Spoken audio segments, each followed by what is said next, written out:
Citizens of the universe, it is time for episode 17 of the Neutral Lens podcast. Another week is in the rearview mirror, and we have some topics to discuss. So let's get into it. As always, if you guys have any questions you want to answer, topics you want discussed, at Neutral Lens Pod on all socials. I'll get to in a future episode.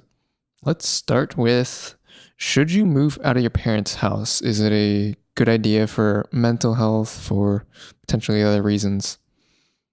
Obviously, financial situation is a huge factor in this. If your parents are willing to have you back, I'm sure a lot of parents, they'd be willing to have their kid back. It'd be kind of nice to have them back in the house. If they're making you pay a little bit of rent, maybe not as much as other places, or no rent at all if they're nice about it, then yeah, financially it can be very, very worth it. Even especially if your parents are going to cover some of your expenses, you guys can cover food together, travel if your parents don't need to use their car all the time, so you can borrow theirs for a little bit. You can share a lot of things, of course. If your parents don't really want to, then that's a separate issue, but at the very least, they're probably not going to make you pay as much rent as it would cost to go out and actually take care of an apartment yourself. But yeah, if your parents are willing to do it, I mean, it's really nice. But I would say you can't be dating. You have to be single, because if you're single and your parents can deal with it, cool. But if you have a partner and you're like, it's kind of weird. I would say if you and your partner are both working, I would go get an apartment together. It's much less infringing on everyone's privacy if you do that. So yeah. But also you have to think about other family members too. Of course, it's not just your parents. If you have siblings there, are they willing to have you back? Are they going to bother you? Or are you going to bother them? So there's a lot that can go into it, and it's up to everyone's individual preference when it comes to that aspect of it, of how are you going to handle being in that environment. Not so much everything else, but like that factor specifically, just how is your relationship with your parents? How is your relationship with your siblings? How is your relationship with your grandparents if they're living there? Anyone else who maybe be at the house, and taking care of that stuff is one. But like, a reason to maybe avoid it is it can cause a feeling of like laziness. Like because if you go back and stay with your parents, it's a comfort thing. You get into your comfort zone, and the comfort is nice, but especially if you're like trying to pursue a career, and it could make you lazy, because you just go back, sit with your parents, and they take care of everything for you. So you don't really learn to be independent. You don't really learn to get out of your comfort zone, and it might be a bad thing overall in that aspect, but that doesn't mean that you can't overpower it. Like if you're not the type to be able to overpower that, then that's something that you need to think about. But of course, you never really know until you get there. But yeah, overall, I would say it is as long as everyone's okay with it and they're not charging you an insane amount. Like if you don't have a great relationship with your parents, or they're being selfish about it financially or something, it's not worth it. But yeah, if everything is going to be mutually beneficial, then I don't see why not. I think it'd be a great idea, as long as you're not dating, as long as you're single. Because again, if you have a partner and you're living with your parents, it can be slightly weird. Of course, at the beginning, if you start dating and it's like, oh well, we don't have a great financial situation at the moment, then that's totally fine. That's understandable. But like, once you guys move in together, like obviously just you move out. You don't move into someone's parents' house. Just make sure you avoid the traps. All right. Let's go to topic number 2, which is how do I get someone to stop doing something? And I wanted to talk about this because I feel like a lot of people have this problem where they either don't say anything at all, which of course no one really then knows what the problem is, or they go out and confront them. And confronting them directly can oftentimes be extremely negative. It puts people on the defensive. It can escalate. You end up getting into an argument because, again, when you confront somebody, they're going to want to defend themselves. Nobody wants to be talked down to. Nobody wants to be yelled at. Nobody wants to be criticized. So they're going to want to defend their actions. And when you do that, things can get heated. Oftentimes you don't really solve the issue. You just escalate, and if anything, it could make tensions or feelings worse. So I think ideally you try something that I have coined indirect confrontation. I have no claim over this whatsoever. So like, if there's any sort of scientific proof for or against this, I have no idea. But this is just from experience and from like what I've heard from other people. But a lot of the times you can get away with basically just subtly bringing up a point or manipulating a conversation into a scenario where you make them become self-aware of something that they're doing that is annoying, that you find annoying or bothersome, or maybe you think that they're not doing exactly correctly. And that sort of self-awareness usually is a bigger catalyst for change, of thinking, oh wow, yeah, that's not really good, maybe I should change that, rather than you bringing up something as a sort of criticism and having someone else be like, okay, hold on, why is this guy criticizing me? And they, tense up and they start getting defensive, because you can't really get defensive with yourself. You really can't. I mean, the best person to criticize you is you, So to make somebody aware of their own mistakes is oftentimes the best way to create change. And you can't really bring it up in a way where they know that you know, or that you are clearly directly criticizing it, because that's, again, what makes people defensive. And when people get defensive, they look for ways to justify their actions, or they look for ways to justify whatever it is they're doing, their thought processes or whatever. And if you do that enough, that is sort of what makes their actions justified in their heads, and at that point there's no changing it. So, like, let's just say you have a friend that you get really annoyed when you go out with them, like platonically, not as a date, but just like you guys go out, grab some lunch or whatever, and they eat with their mouth open and they chew with their mouth open. Some people get triggered by that, and let's just say you get annoyed by it. The way you really approach it is like, some people will be like, hey, can you stop doing that?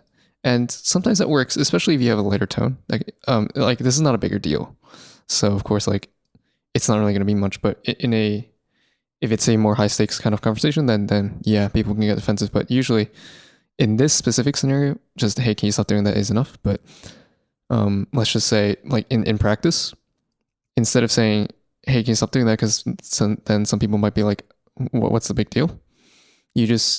You kind of steer the conversation into a place where you're kind of maybe talking about dating preferences. You're talking about what annoys each other. Like I remember this one date I went on, the other girl or boy started chewing with their mouth, and it was like kind of weird and annoying to me. And you don't really say it in a way where you address them in any way. You don't make it accusatory. Your goal is to make them develop self-awareness, and just, I mean, you could imply it. Another way you could do it is like imply, like, I think I've seen you do it a couple times, but it's whatever. And you try not to create harsh feelings, bad feelings. You try not to create a situation where they're going to get defensive about it, where, you don't have to bring it up unless they clearly don't acknowledge that they do it themselves, or you don't think they will. But you kind of just try and put them in a situation where they're going to become aware of it. And it's like, oh yeah, I do that. Guilty. I think that would be a better catalyst for change, because then they're like, oh, this person doesn't really like it. Oh, wait, I do that. Haha, okay, maybe I should not do that in front of them. And then you can kind of create some change there. So yeah, I think that's a lot better of it, at least initial confrontation, because, again, you don't want to make them on the defensive. If this doesn't work, this could be a precursor to direct confrontation, where if you try and bring it up to them indirectly, it doesn't really work. Then you can kind of tell them, hey, you do this, I really don't like it. Make it probably less harsh than that, unless it is a situation that requires harshness. But yeah, I would say try indirect first. And if they don't recognize what they're doing, or they recognize that they don't change it, that's when you can be more direct about it, if it's something that you seriously want to pursue. But pick your battles. Not every battle is worth fighting. Oh, and also explain yourself. Like, don't just say, I find this annoying, because then some people might be like, why? But if you say, yeah, I find this annoying because of this, this, and this, then maybe they're like, oh, that's understandable. Oh, wait, I do that. So that's a better way. All right. Last topic for this episode I want to talk about is how many people are actually abusive, or how many people are actually intentionally malicious with their actions. Because I feel like people accuse other people of being malicious or trying to screw people over a lot, but I don't feel like it's really the case where people are genuinely trying to do that. Like, of course, a lot of people do a lot of bad things, and oftentimes people will just screw you over. It could be your friends. They just screw you over, or they do some mean things, or they're a little bit manipulative. But it's not always with the intent to do that. And I think a lot of people have that reaction because, well, you just got screwed over. So you react emotionally and you say, well, this person must have premeditated this. It has to have been done on purpose, but that's not always the case. You know, sometimes they just don't realize what they're doing is bad, or they never even thought about how badly it would impact you. Let's think of a couple examples. Like, your friend threw you under the bus in school. They just told the teacher, hey, it was you who did something. And maybe they thought it was harmless, but it completely screwed you over. And to you, that was a complete betrayal of trust. And it's like, why would you tell the teachers about this? And to them, it's like, I was just being honest. I was asked about it. I didn't think it was a big deal. I really didn't want to get you in trouble. And you don't believe them. You're like, this guy sold me out to the school. But it could genuinely just be a case of they didn't really realize how bad it was going to be, or they didn't really think about the consequences for you. Which, of course, if you want to fault somebody, it could be their fault because they didn't think about it. But at the same time, you probably did something that you shouldn't have done. Maybe they were involved too, but they just wanted to. They weren't trying to screw you over. They were just being honest. And whatever happened was not intentional. And yes, it was bad in a sense because it did kind of screw you over, but it wasn't done in a way where they were trying to do it to ensure your downfall. It was just sort of a byproduct of what they did.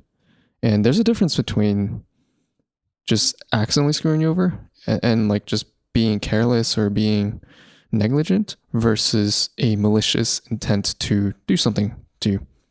And like maybe even their intentions are good. They want to help you out sometimes, right? And you see this sometimes with like parents or friends. They try and help you out in your relationship, or they just want to do the right thing, but it ends up screwing you over, like telling your partner if you're cheating on them. Technically the right thing to do in a sense, because your partner should be aware if you're cheating, but sometimes it can just completely screw it up. Or maybe you're being suspicious and your bro tells your girl about something and you're not even doing that. Maybe they're just trying to do the right thing, but it just completely screws you over and they're not even trying to do it. And again, it goes back to the case of people aren't actually trying to do that. And a lot of times when we have that emotional response, it's, man, my friend is trying to screw me over. Like, what is going on? But that's not the case. Of course, there are situations and scenarios where people are trying to go after you in particular. That does happen. Most of the times, it honestly is not the case. But that doesn't mean it's impossible. Like, it does happen. There are personal biases. There are grudges, especially in like the workplace, where, like, again, most of the times people aren't actually taking that into account, and it's just kind of accidental. But sometimes they do specifically choose to do something that is more harmful to you or just very not beneficial to you because they know it's you. That does happen. Or with relationships, of course there are legitimately abusive relationships out there. They do exist, but a lot of the times, especially with emotionally abusive or like manipulative relationships, I don't think the person's trying to gaslight you. I don't think the person's trying to or is aware that what they're doing is inherently manipulative in a negative way. They might just, they just might not know. And it's good to bring awareness of it to them and like, hey, what you're doing is just really manipulative and it's not good. But that doesn't mean that they're intentionally trying to be bad. They could be maybe trying to do good or just trying to defend themselves or just maybe not even aware of their behavior and make them aware of it. Oh, wow, I didn't realize that. Okay. And you move on, but not everything is done with intent. Like, of course, when you're in that victim mindset, you don't want to believe that's the case. You want it to be the worst situation possible. That's just how victim mentality works. But, it doesn't mean you're entirely wrong. But yeah, most of the times it's not